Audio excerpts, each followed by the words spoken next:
You ready to plant the seeds of love? Yeah. Yeah. I plant the seeds of love together. I plant the seeds of love in the garden of my heart together. In the garden of my heart. But there's things going on outside of this garden that I don't like.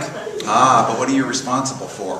What's going on in your garden? You came into this life with your heart. You're going to leave this life with your heart.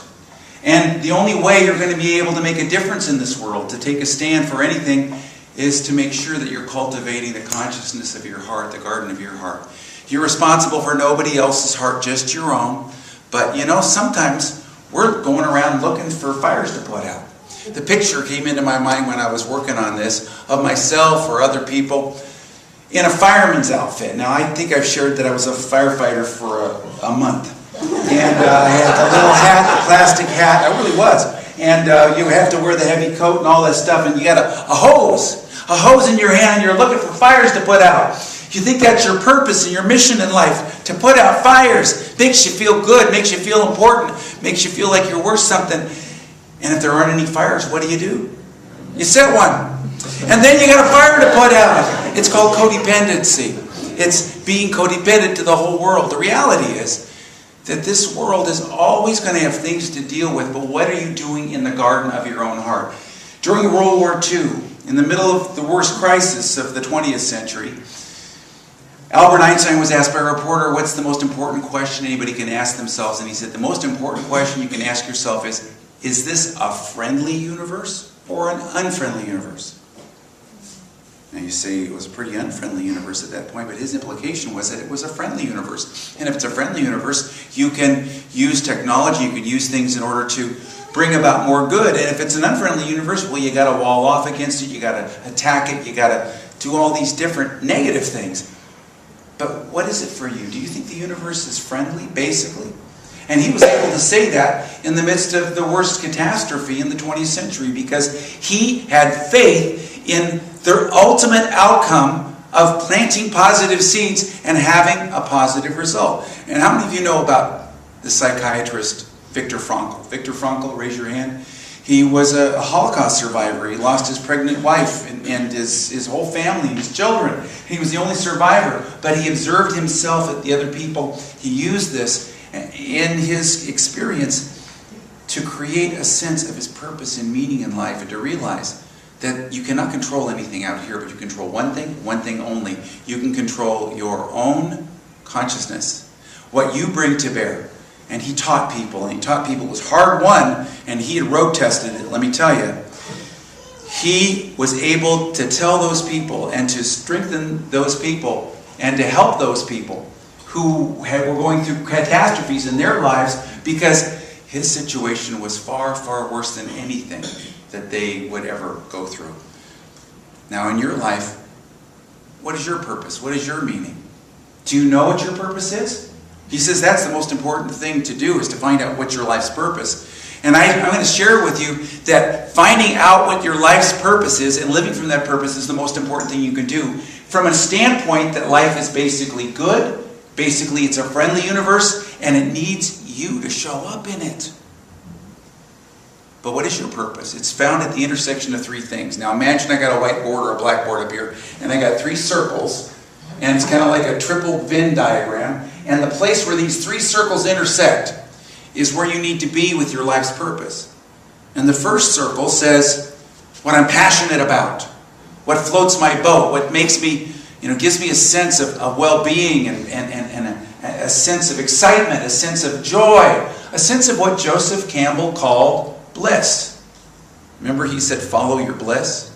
Follow your bliss. My sister had Joseph Campbell as a professor at University of California at Berkeley back in the 1960s. And she said he was her favorite visiting professor. And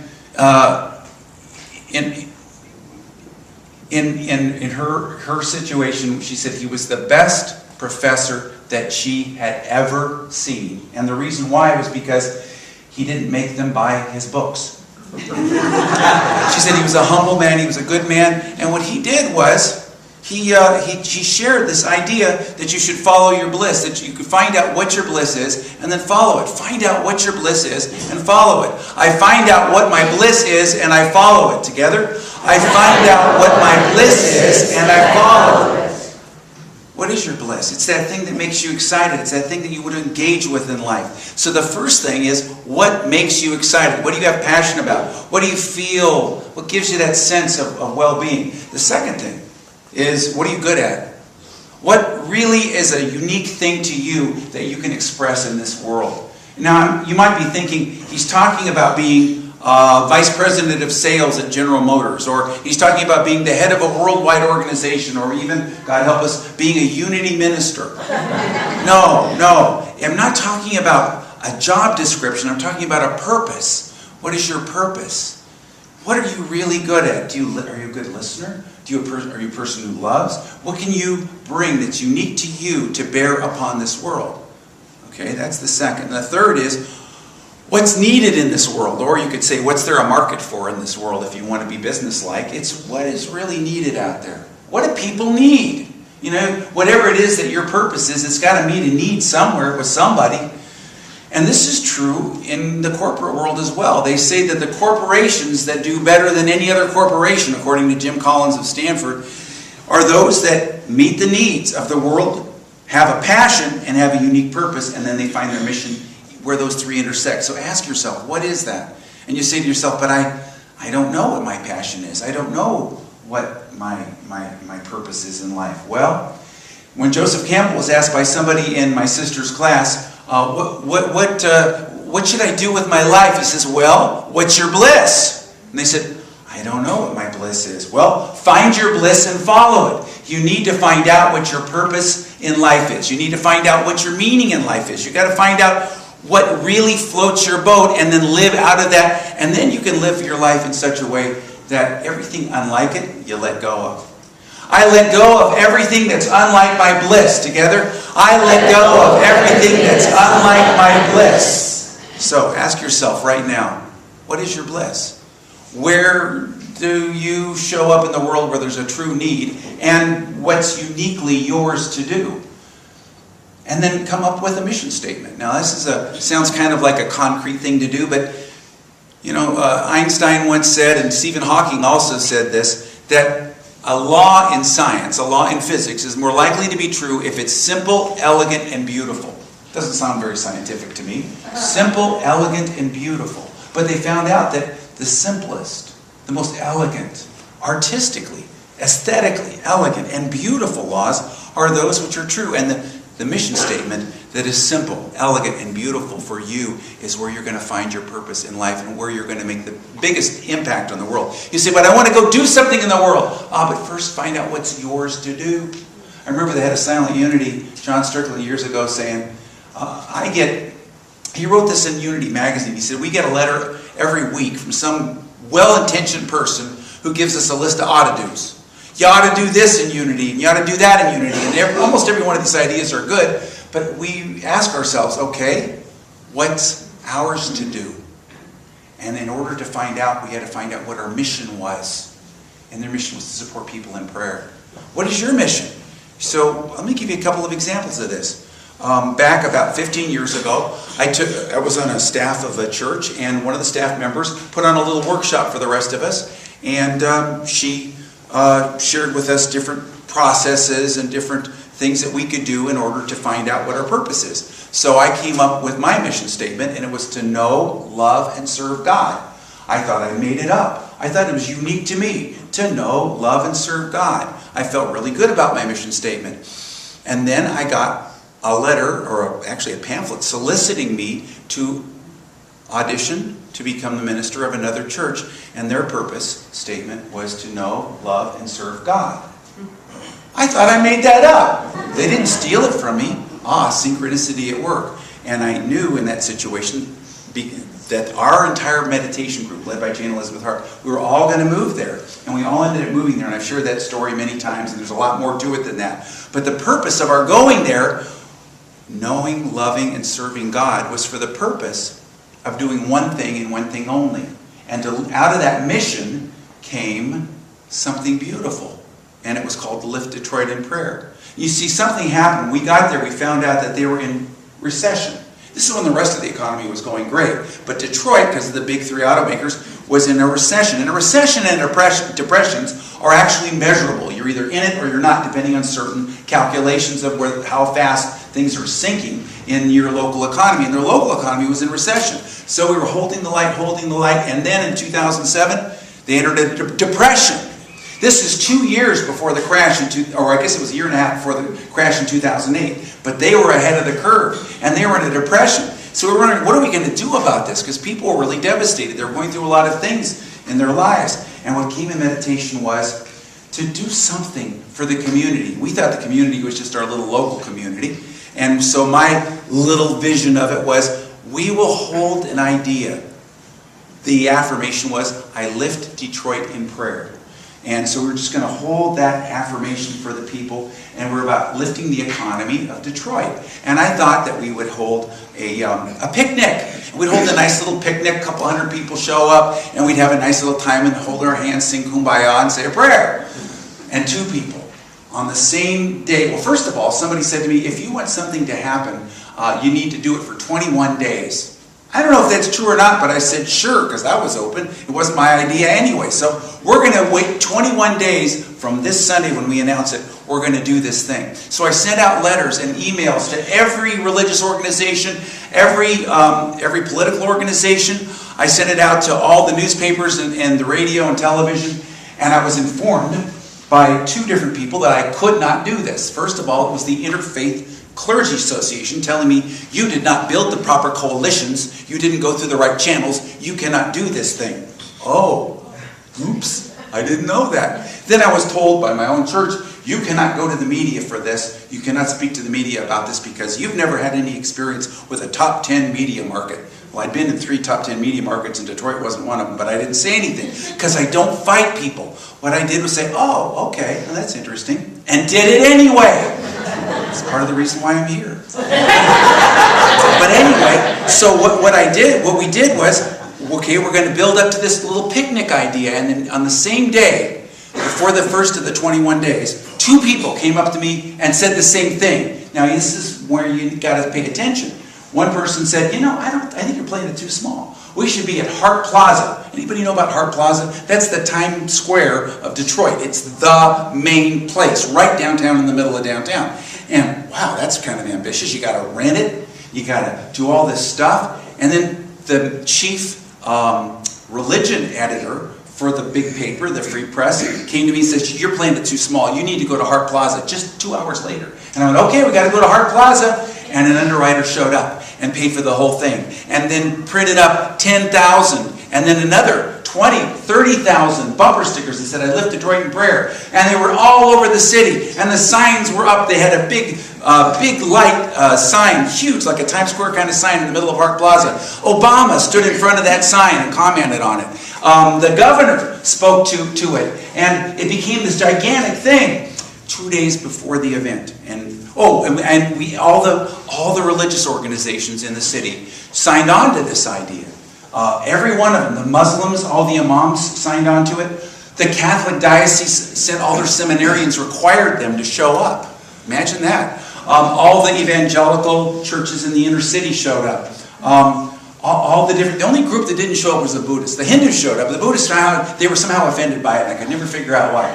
But everybody else was signed on to it. So it was going to be a big deal. We had outdoor stuff. It was an outdoor square. But 2 days before it was going to happen, I had a dream. And it was a dream about a thermonuclear underground test that gave off positive radiation. So it was a positive dream about a nuclear underground test. So there was this underground explosion, and it all this beneficial radiation that was good, beneficial love radiation for all the people.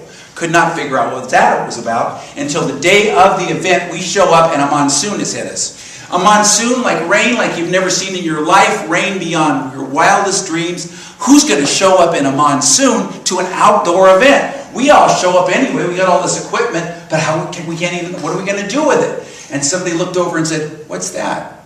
And they looked over, and there was a little opening that led down some stairs. And I went down the stairs, and there were there was enough room for 1,000 people who showed up in a monsoon to all go down there. We were packed to the gills, but just enough room.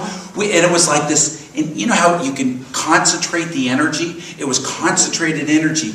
And something interesting happened the day before. The mayor, the then mayor, who's now in prison for the 4th time, who had resigned, and his successor spokesman showed up and participated. And the day after we did this, you ready for this? That's the crash. That's when Shearson Lehman Brothers crashed. The headlines on the paper that day, though, were all about our event. It was the best publicized religious event in the history of Detroit, according to all the people, and all the people who said it couldn't be done. Interesting thing happened too. I got phone calls from the leading political columnist in the paper. She's a very famous political columnist, and she was kind of a tough person. She called me up, and this is probably why they said I couldn't talk to the media, because she was pretty skeptical. She said, I'm an agnostic, maybe an atheist. Now, what good is prayer going to do in a situation like this? And I said, everybody's got to do what they've got to do. And when we're in a situation like we're in right now, you could go to the interstate, sit down in the middle of the road, wait for somebody to run you over, or you can get up and do something about it. And I'm choosing to do something about it. She says, why prayer? What, prayer doesn't do anything? And I said, well, we got to do what we can do that we do. Now, what do you do? She said, well, I'm a writer. I said, you write every day a column trying to make a difference, trying to do good in the world. All I got's prayer. So that's what we're doing, is we're doing prayer. And she kind of laughed, and she gave us kind of a positive review and wrote 2 or 3 columns on it, which helped to bring a lot of people out. Then there was the crash. You say, well, what kind of prayer is that? The next day there's a crash. Well, the headlines that day were all about this event. All the news media, everything was all about that event, because it was giving people strength and hope. The crash was going to happen anyway. As Viktor Frankl said, you cannot change everything out here, but you can change how you show up in it. And if you fulfill what your mission is, what your purpose is, what your reason is for being, then things will roll out of it. And so it's very interesting that when the inauguration happened, it was the year 2009 for the 2008 election, there was that columnist sitting in the front row, the atheist. And I walked over to her and I said, what are you doing here? She said, I thought there was no better place for me to be than with the most positive people in the city. Wow. Now I'm telling you all this, and just about 3 weeks later, I left.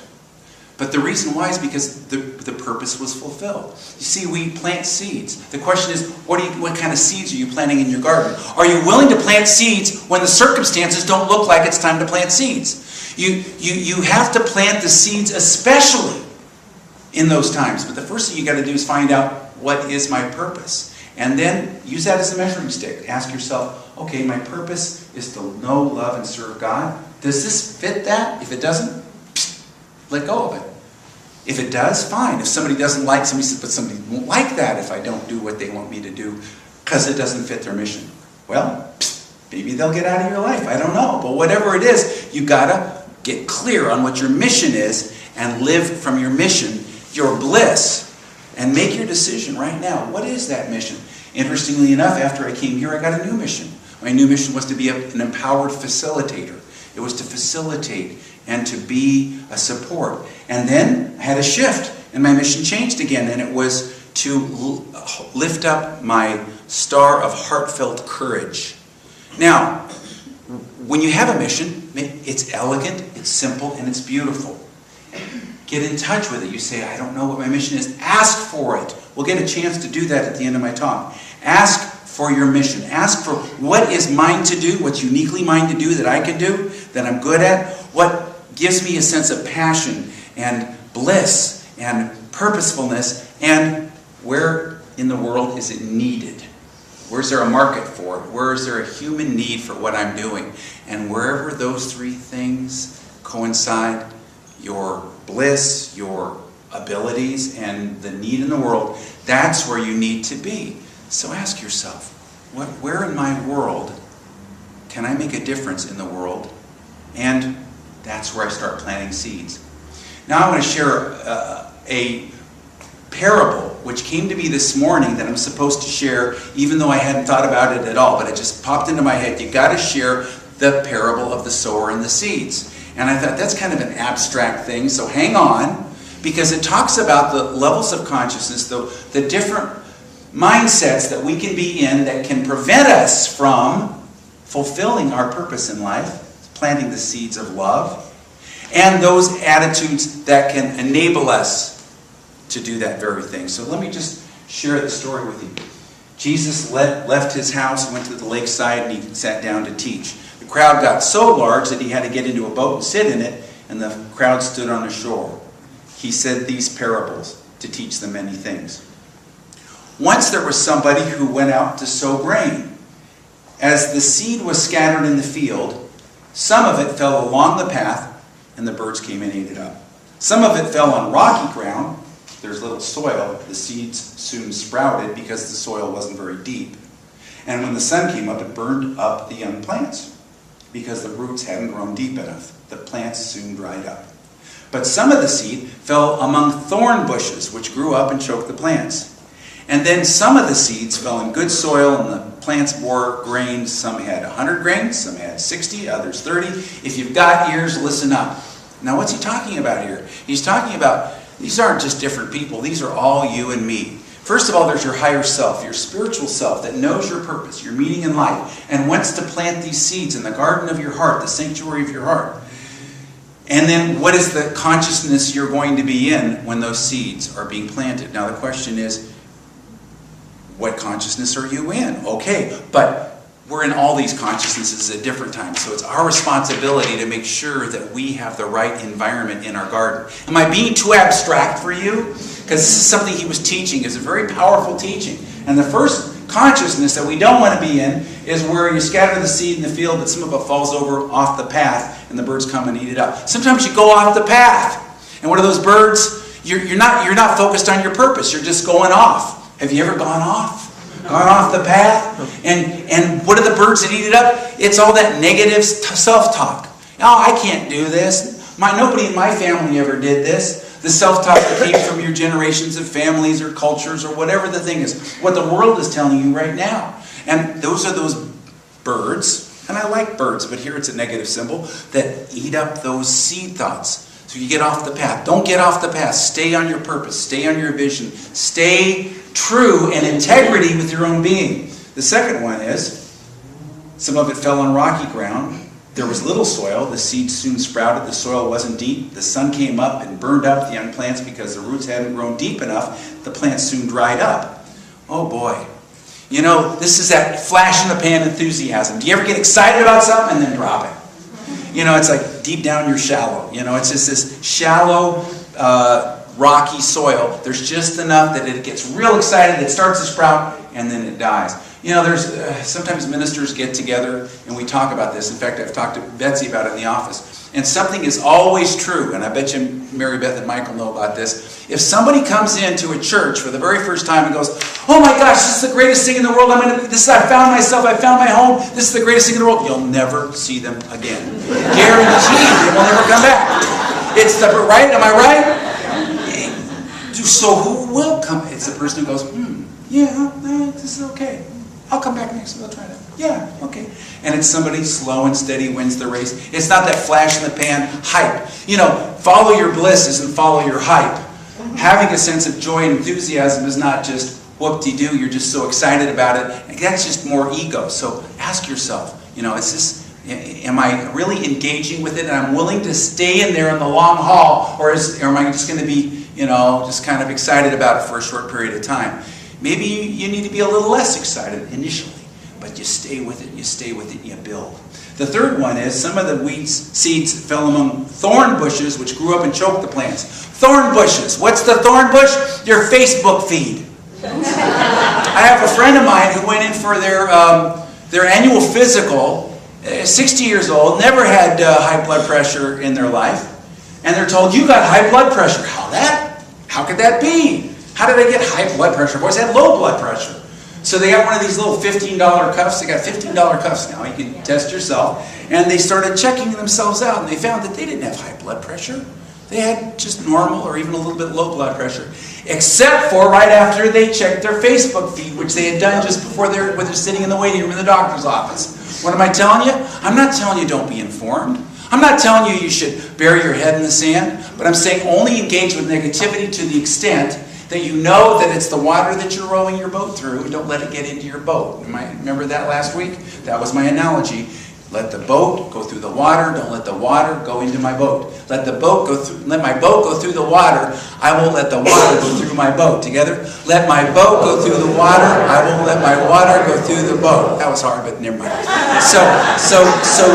And don't drill holes in your boat either, you know? So this person decided, I'm not going to be reading my Facebook feed first thing in the morning when I wake up, because I know what it does to me. I'm going to engage in these things. And I shared last week about the study that was done that found that the people who are the best informed in current events are the people who get their news from comedy news shows. And the worst informed are the people who watch the most angry or listen to the most angry commentators. Why? Because if you have a sense of humor, you're open. And also, you know, a spoonful of sugar helps the medicine go down. But also there's a sense of positivity about it. Whereas the other, well, you just shut down. So don't let the thorn bushes, wherever you have been exposed to them, and that may be arguments with other people. Don't argue. Don't argue. Just do like I did. Just say okay, and then just go ahead and do it anyway. So, you know, just you don't have to lie about it. You just got, you know. Sometimes playing dumb gets you so far. Sometimes I find the stupider I am, the better results I get.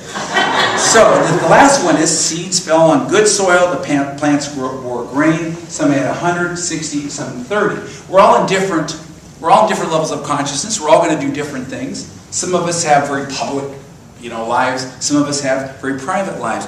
But don't kid yourself that's the little things are the big things. And it's the humble things that really make the biggest difference. So ask yourself, what is mine to do? Where do I have a passion? What am I good at? And what does the world need? And ask in meditation. We're going to do that in a second here. And ask yourself, where's my bliss? Where's my bliss? So just take into your heart right now. Take into your heart the possibility that you have more of an impact upon the consciousness of this world than you could ever imagine. So setting aside all the papers in your hands, just open your palms. And just open yourself up. And just ask, thank you, God. Thank you, God. Thank you, God, for giving me an awareness of my life's purpose. Thank you, God, for giving me my mission in life, revealing it from my heart. Thank you, God, that I will return to the garden of my heart, to my sanctuary,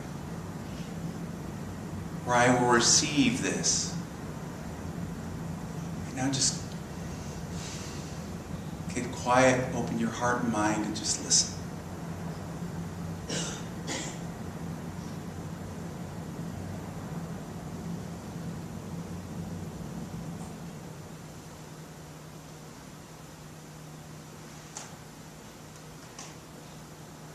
Now the good news is that even if you don't have any idea what it is, you already know deep within your being.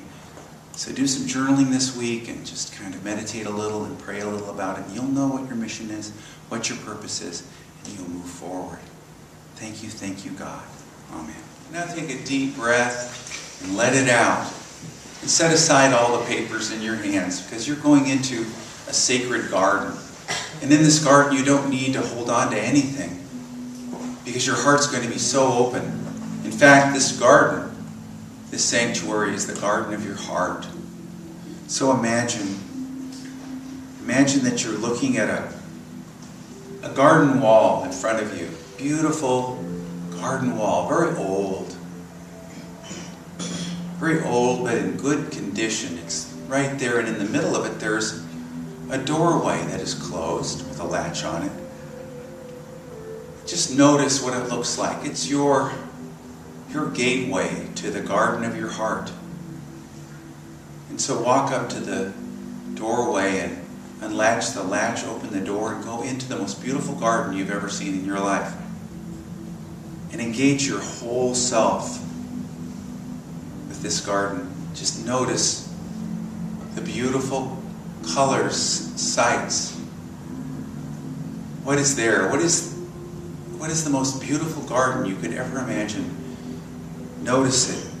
Be fully present with your eyes. let your eyes feast on the colors. And now let yourself feast on the fragrance.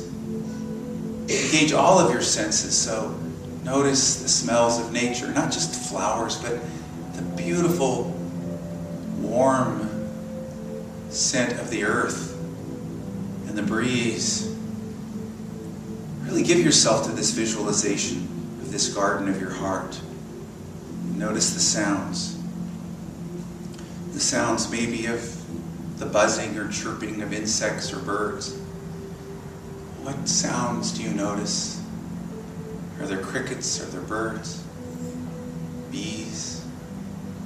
Just notice as you look around and you inhale.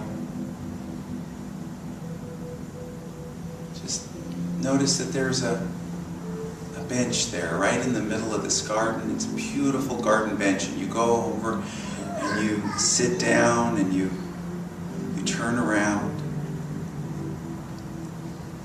and you let yourself experience this garden of your heart.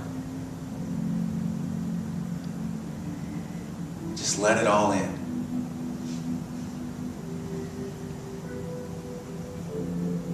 And just notice something very interesting that you hadn't noticed before. You're barefoot and your feet are there enjoying whatever is underneath your feet, whether it's beautiful loamy soil or grass or moss, whatever. And kind of let your toes curl up in it. Let yourself be aware of the sights, the sounds, the smells, the feeling of this garden of the heart. This is an unusual garden, for as you look around you and the beauty of it, these are all the result of seeds that you have sown in the past. And the seeds are not physical seeds, they're seeds of thought, of feeling. And so now you know that this is your time, your garden, your place, your sacred sanctuary. And so if you wish, you can pray your prayers, which are the seed thoughts of future growth in this garden. Or you can just take in more of this and be here now and fully present in this garden, in this sacred sanctuary. This is your time, your garden, your sights, your scents, your sounds, the feeling underneath your toes. So if you wish, pray your prayers or just be here now and take it all in. This is your garden of the heart.